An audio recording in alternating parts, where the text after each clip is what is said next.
Bonjour, je m'appelle Olivier Pasquier et je dirige un cabinet qui s'appelle Abaxi et qui s'occupe de digitaliser la fonction commerciale, en tout cas de soigner les douleurs de CRM des entreprises. Donc je m'adresse à des PME, des ETI qui veulent améliorer les ventes, leur organisation, leur stratégie avec le digital et j'essaie de les aider à travers ça. Alors le sujet de ce pitch de 3 minutes est comment réussir un projet CRM. Alors en 3 minutes, ça va être difficile. Peut-être même en 3 heures, j'y arriverai pas. En tout cas, je peux vous donner quelques idées et quelques retours d'expérience. Je ne sais pas s'il y a des utilisateurs de CRM, des éditeurs de CRM, des gens qui essayent de faire des choses autour de CRM.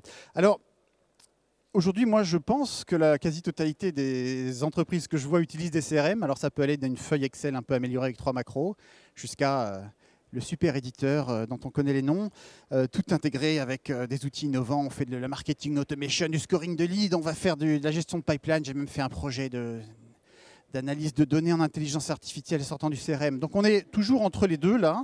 Et dans les gens qui sont censés être ici, c'est-à-dire les PME, on est entre les deux. Aujourd'hui, si on regarde ce que font les entreprises, on voit quand même le CRM, ça reste une douleur.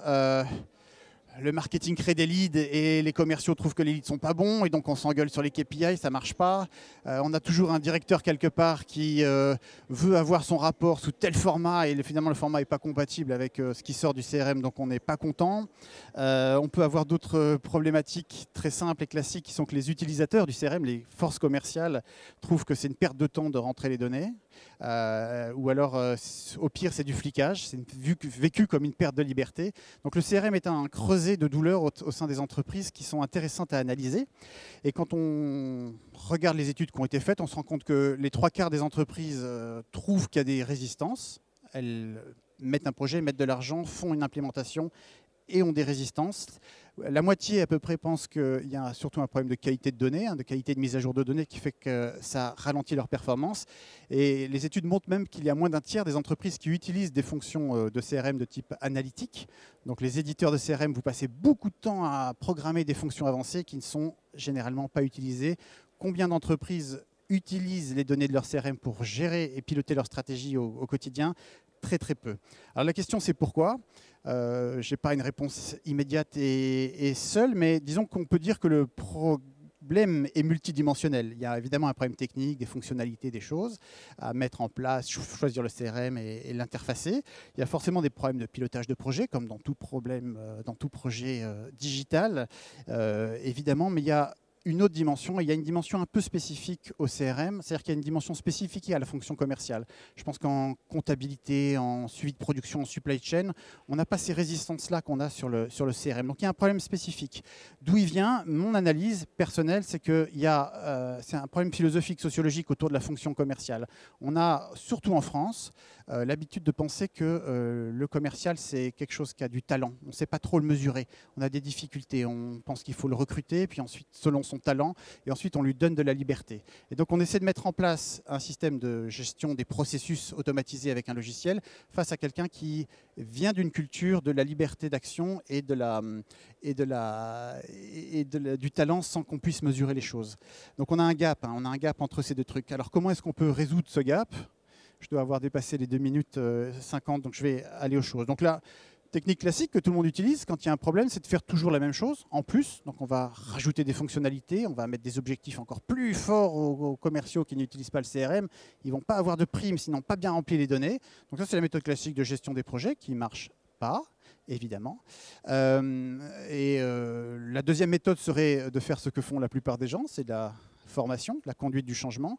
Donc quand on voit des projets CRM, on voit à peu près 80% des efforts qui sont faits sur la mise en place de l'outil, de ses fonctionnalités, etc. Et puis les queues de budget sont allouées à la formation, conduite du changement. Et si on analyse les choses de façon précise, et les gens qui ont fait ça de façon un peu analytique et académique disent qu'effectivement, ça devrait être 80% dans la formation, la conduite de changement et 20% dans l'outil.